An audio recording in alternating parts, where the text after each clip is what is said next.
Hey guys, welcome back to the studio for another lesson. Today, we're going to be diving into some material from one of the greatest saxophonists of all time, Sonny Stitt. Using his iconic solo on the Eternal Triangle as a vehicle, I'll show you some different things you can do to practice incorporating new language into your own bebop vocabulary. You guys ready? Let's get started.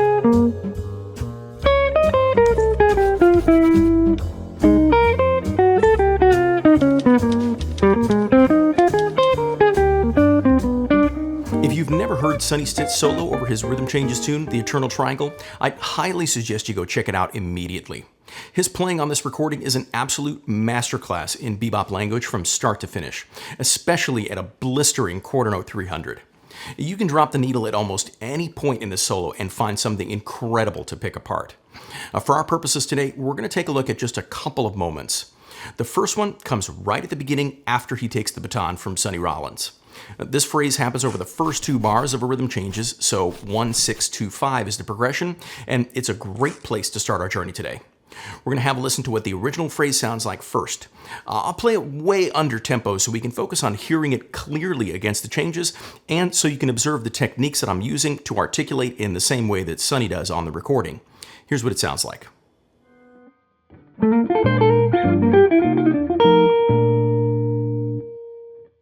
Every time I find a line like this, no matter how simple it might be, I'll always start with doing some analysis of it against the chord changes. Let's break this one down so we can get a better idea of what might have been going on in Sonny's head when he played it way back in 1956. This phrase starts out with a pickup on the and of 3 by approaching the root of B flat from a half step below, then going straight up the chord to the 9th. From there, we'll do a diatonic enclosure around the root and then go down the triad and pivot up to the 6. That then turns into a chromatic enclosure around the root of F7. And from there, we'll do a 16th note triplet to come down the scale to the 3rd of B flat, then go up the triad, resolving back to the tonic 2 beats ahead of the form. By doing this kind of analysis, where we're looking closely at what's happening melodically and not worried so much about how every note can be justified against the chord change as some kind of scale degree, I think we get a better picture of what's going on here. It really seems like Sonny is just thinking about a phrase that goes from the tonic to the dominant and then back to the tonic. And since he started the phrase a couple of beats early, he then also ends early, which in this case just makes it sound hip rather than wrong. And when we look at things really zoomed in like this, you can also more easily extract even smaller bits of bebop language from a larger phrase. Here's an exercise that I like to do for this. Let's take the first complete bar of material and turn that into its own little block of language.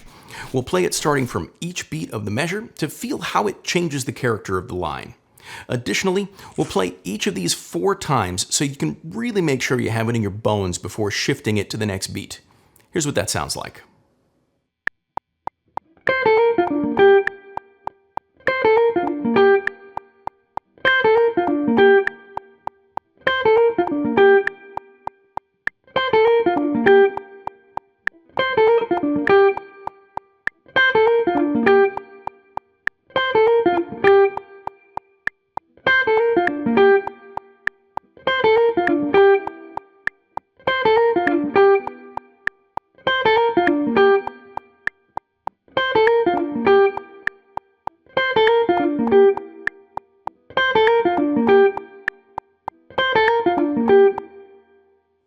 I chose to not even bother doing this with any accompaniment because I just want to focus on feeling the phrase in a rhythmic sense.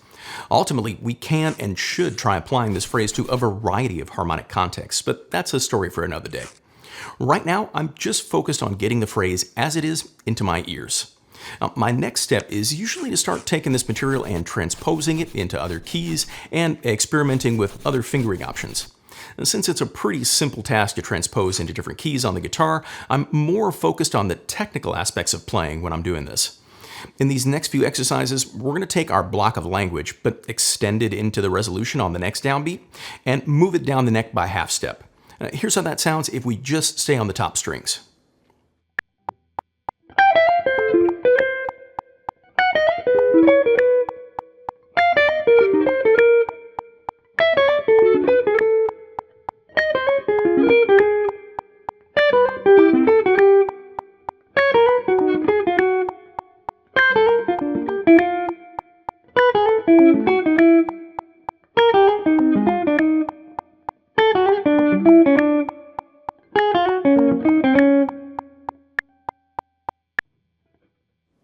This is a great exercise, but it's a little limiting if we don't take it further and work out a good economical fingering on the other string sets. Here's a fingering you can use if you find yourself on the inner strings that maintains the same articulation.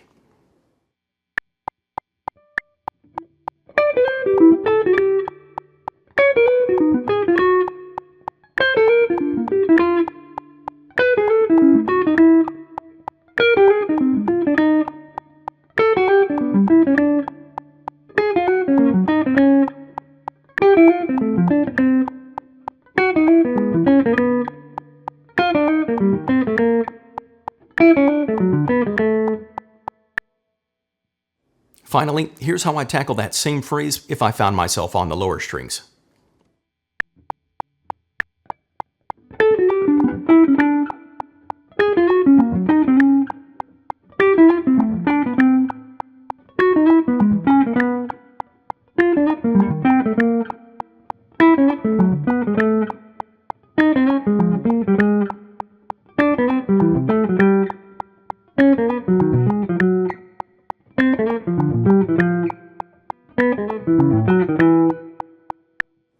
Another thing I find really beneficial to do with lines that I've transcribed is to compose new phrases based on the original that fit into the same harmonic context.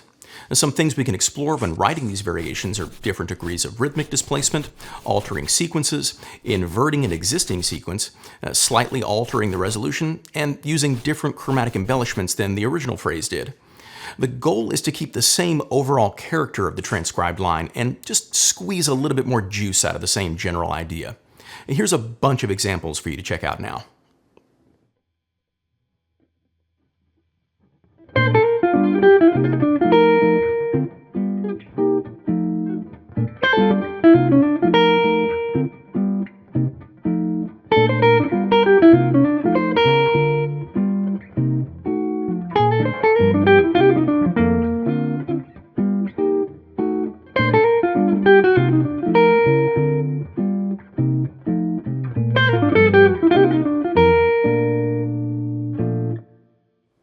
In the PDF for today's lesson that you can find on my Patreon page, you'll find this process written out for you for 7 more phrases from the solo. In addition to that, I've also included my completed transcription of the entire solo, along with my preferred fingerings and picking indications. Now, I want to take you guys through this process over a different phrase that happens later in the solo, but before we get to that, I should take a quick break and give a shout out to TrueFire.com for supporting the channel. TrueFire is an online lesson library that's host to literally thousands of courses on a wide range of musical topics from some really amazing artists and educators, including yours truly. If you're interested in improving your comping, make sure to check out my course, Exploring Melodic Jazz Comping, available on TrueFire now. In this course, I'll demonstrate and break down 17 essential comping approaches using TrueFire's interactive learning tools. We'll work on a colorful variety of melodic and harmonic approaches using drop-2 voicings, chord substitutions, approach chords, diminished concepts, and voice leading. We'll also dive into triadic approaches, partial chords, using scales as chords, and the art of borrowing notes and dominants. You'll learn how these melodic comping approaches can be artistically applied using backing tracks based on the changes to popular jazz standards, like Autumn Leaves, There Will Never Be Another You, and All the Things You Are. The link to the course is in the description of this video. Now let's get back to the lesson and see how we can use this framework for picking through another one of Sonny Stitt's fantastic lines.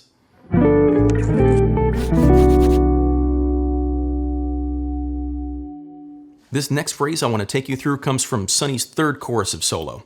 He plays it over the last 4 bars of the first A section, so it's a great example of some language we can use to get to the 4 chord and back again. Just like with the previous example, I want you guitar players to pay close attention to the slur and picking indications. It might not seem necessary at this slow tempo I'll demonstrate the lick at, but when you try taking this up to quarter note 300, you're going to see why I play it this way. Here's the whole line for you to check out now.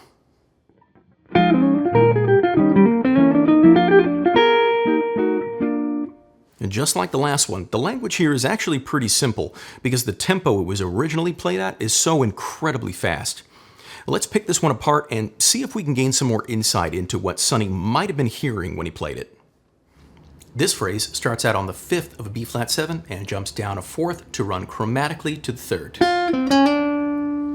From there, it goes up the triad in first inversion before coming straight down the B-flat 7 scale to land on the root of E-flat. From the root of E-flat, we do a pivot to complete the triad, but then run up the scale with 2 half steps between 7 and 1 and 1 to 2. When we arrive on the second of E-flat, it's now become the 5th of B-flat, or the flat third of D minor. And from there, we'll do a turn, then go up the B-flat triad in first inversion.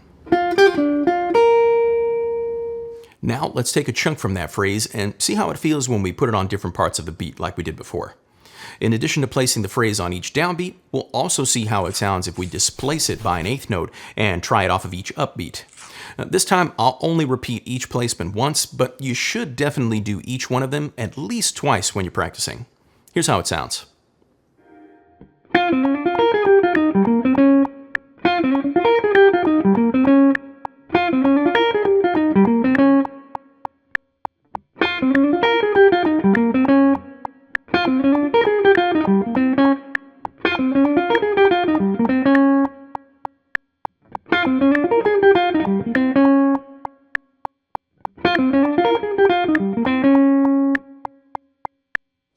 Next, here are my preferred fingerings for each set of strings moving down the neck by half steps.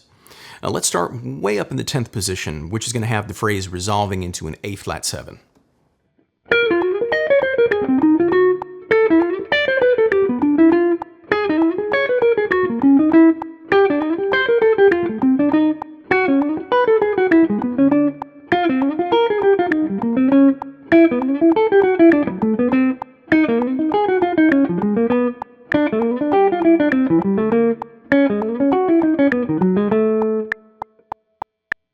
I really love the way this phrase lays on the guitar when we play it on the middle strings. Check it out starting in 12th position, resolving into F7.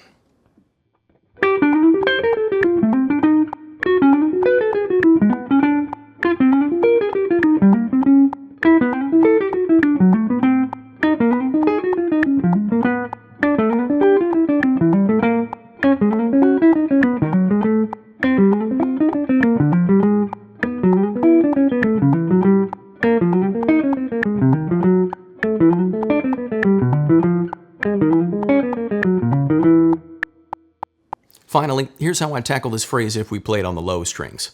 We'll start this out in 12th position as well, which puts us resolving into C7.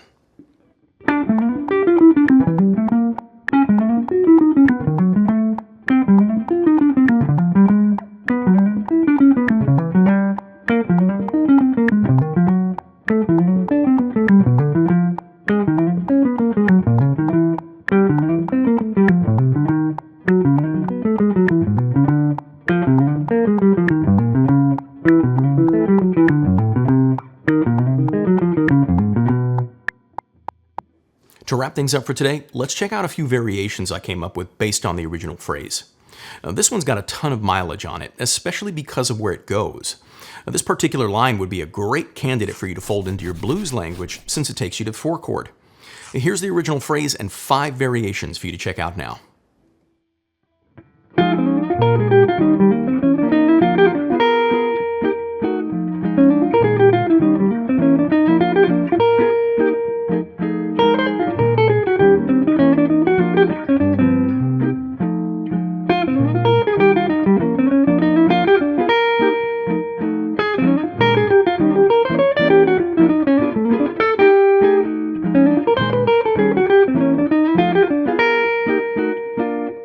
Thanks so much for sticking around all the way to the end of today's video. Let me know down in the comments what you guys thought of the lesson. Transcription is one of my favorite things to do, and there's nearly limitless things that we can pull from our favorite recorded solos if you know how to approach it with a critical mind. As always, if you did find today's lesson helpful, make sure you give the video a like, subscribe to the channel if you haven't already, and hit that bell for notifications too. If you want to access the PDF for today's lesson, you can grab that, along with the whole back catalog for all the videos on the channel for as little as $10 a month over at my Patreon page, or by just hitting the join button right here on YouTube. A special thanks goes out to Ben John, Ron Maestas, Vladimir Zarate, Gary Dranow, Juan Domingue, Alf Collins, and Daniel Alvarenga for being studio fans. I really appreciate the support. An extra special thanks goes out to these studio members for their support as well. Guillermo, John Hafner, Nicholas Gagliani, Wilbot, Alain Zeckler, Jingnan He, Randy Weinstein, Robert Gannon, Daniel Rogers, Gavin Williams, Moniz Dawood, Brian Roxas, Edward Ellis, Klebs, Zhangpeng Zhu, Joseph Ng, Chris Tondra, Chandler Zachary, Anthony DeChico, Chinedu Ogdobo, Darren Lund, Bertrand Chesnay, Andy, Paul Murin, Martin Vigers, Thomas Klechafore, S. Bruce 1234, Mark Eslick, Robert Berlin, Robert Cody, Carol, Vaughn Davis, T. Colston, James Seabury, Bill Benfield, Sean Lepore, Apollo Strollivert, Justin Fisher, David Wortman, Aldo Fonseca, Artie Sanchez, Louis Rosen, Stephen Prager, Everton Armstrong, Stephen Schwartz, Max Irwin, David Zuckerbraun, and PH. An extra special thanks to these Jazz Luminaire patrons, Bill Jacob and Stephen White. Thank you guys all so much for your continued support. I'm David Shore, and thanks again for hanging out with me at the studio today. I'll see you guys next time.